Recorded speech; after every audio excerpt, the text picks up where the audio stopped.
About 3.5 years later, I was somewhere between 4 and 5 years old, and I had this wonderful treat of going to stay on a farm in the country. And it was a treat because this animal-loving little girl lived in London, in the city, and we didn't have many holidays because we didn't have very much money. We couldn't afford a bicycle, let alone a motor car. But there we were on this farm.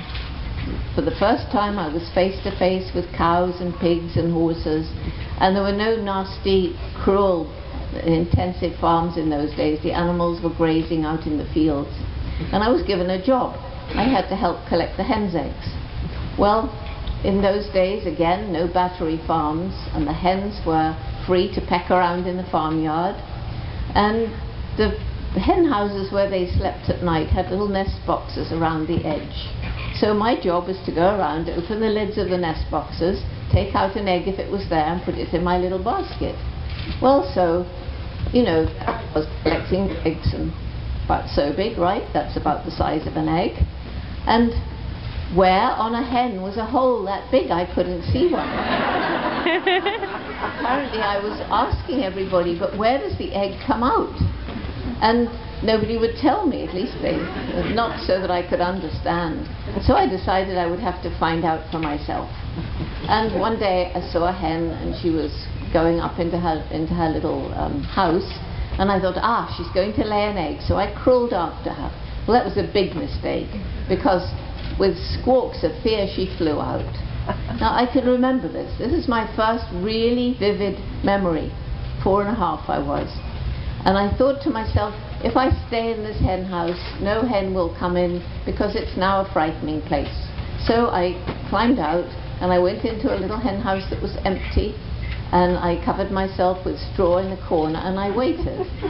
And I waited, and I waited, and I waited. And my family didn't know where I was, and they were calling and desperate. And suddenly, as it's getting dark, my mother sees this excited little girl rushing towards the house, all covered in straw. And instead of getting angry at me, how dare you go off without telling us, don't you know how frightened you've made us, don't you dare do that again, she saw my shining eyes and sat down to hear the wonderful story of how a hen lays an egg. So there's the making of a little scientist. Curiosity, asking questions. You can't get the answer. You try to find out for yourself. You make a mistake. You don't give up. You try again, and you learn patience. It was all there in that little 4.5-year-old girl. Yes, indeed, students do learn better if they're learning about something that interests them. So she found books about animals. And I'm sure most of you know about Dr. Dolittle, that wonderful country English doctor who was taught animal language by his parrot, Polynesia. I wanted to learn animal language. In fact, when I was about 7 years old, I pretended to all my friends that I could understand the squirrels and the birds, and I translated what they said, and they believed me. Poverty, they talked about hunger, they talked about disease, but unless we have a healthy environment, it doesn't make sense to address those issues by themselves. But the one group that did address these issues head-on was a group of the indigenous people from 9 countries around the world. And they stood there, and I'll never forget the leader of the Eskimo nation from Greenland, standing in front of all these 1,000 delegates, and he said, "My brothers and sisters, I bring you a message from your brothers and sisters in the north. Up in the north, the ice is melting. What will it take to melt the ice in the human heart?" That's, as I was traveling around meeting so many young people who seemed to have lost hope, that was what led to the development of the Roots and Shoots program. Because I met young people who were depressed, who were bitter, angry, sometimes violent, or just apathetic, not seeming to care what they did. And when I began talking to them, they all said more or less the same. We feel like this because we feel you've compromised our future, and there's nothing we can do about it. Well, if any young people in this room, in this tent, feel that the older generations have compromised your future, you are right.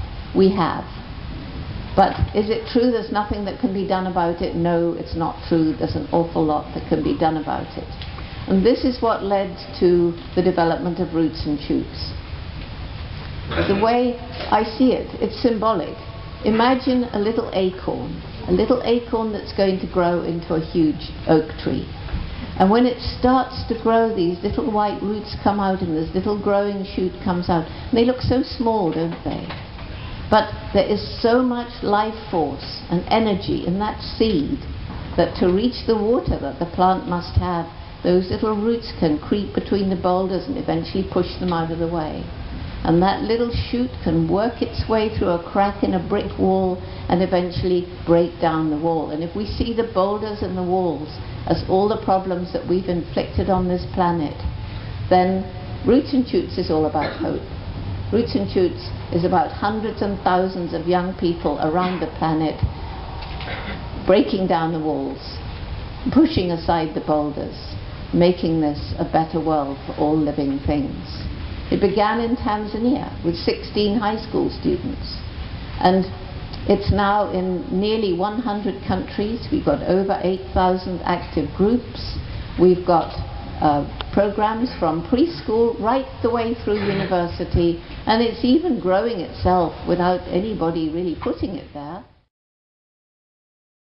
In the forest, and it was sort of near the beginning when most of the chimpanzees were running away from me because they'd never seen a white person before, and they were very afraid. They didn't really see anybody in their forest, and so they would see me and they'd run away. And then eventually one of them, and I called him David Greybeard because he had a beautiful white beard, and he decided that I wasn't so frightening after all, and he actually came to my camp. And he found that some bananas were left out, and he took some. And so after that he began to come back sometimes and take bananas from my camp.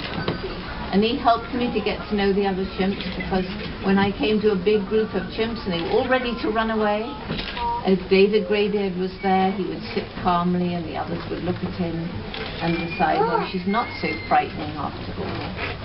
And so the time came when I could follow David Greybeard when he walked by himself through the forest. And one day I was following him, and he went off the trail and he went through a great big thicket of tangle of thorny vines, and it was really hard to get through. I was crawling on my hands and knees, wriggling on my tummy. And of course for him it was easy, but I got caught up on my hair, my clothes, and I thought, well, I've lost him. But when I finally got out of this awful tangle of vegetation, there was David Greybeard sitting. It looked as if he was waiting for me, and maybe he was. How do we know? And so I sat down near him, and lying on the ground was a ripe red nut, the kind they like to eat.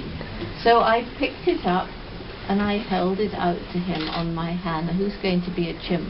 Somebody without a tummy. So you hold it out on your hand like this, just like that. And I'm sitting here, so I held it out to him, and he turned his face away. So I put my hand closer, and he turned round, he looked directly into my eyes, he took the nut, he didn't want it, he dropped it, then he very gently squeezed my hand, which is how chimpanzees reassure each other. It's like when we go like this. And this is the great thing about chimpanzees, that in so many ways we know what they're thinking and feeling because we think and feel the same way.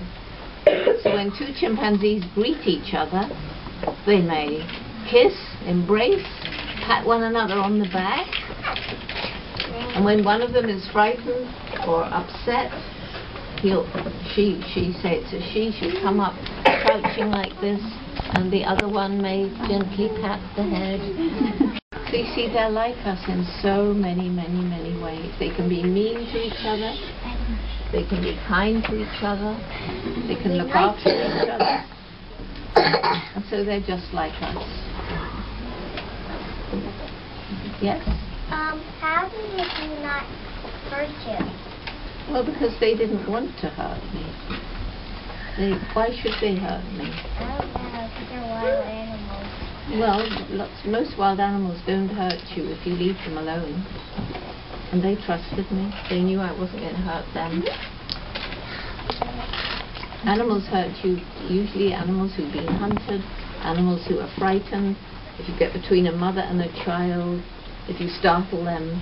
But otherwise, you know, I've walked by snakes. I've had snakes walk over my legs. If you keep still, they wouldn't harm you. My dad told me another story about it. You did? Oh, good. Yeah? Why do I have a dad and a mother? Why do they have a daddy and a mother? Is that what you said? Why do you have a daddy and a mother? It's just the way we are, isn't it? Chimpanzee's daddy. Is that what he said? The chimpanzee's mother and father. Well, the mother looks after her children, and the father looks after protecting the place where they live and keeping others away. And I love it. And it means hello.